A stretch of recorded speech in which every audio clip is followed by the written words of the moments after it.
Go ahead, spell and state your name again. My name is Ruston Baker from Ohio. I just came in from the Azores.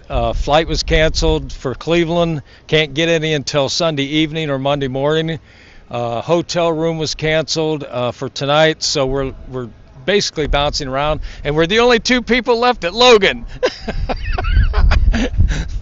So it's been an interesting trip for us. Any advice to anyone? I wouldn't even go out today for anybody in Boston. It's just takes 10 times longer to do everything right now, so I would just suggest staying at home.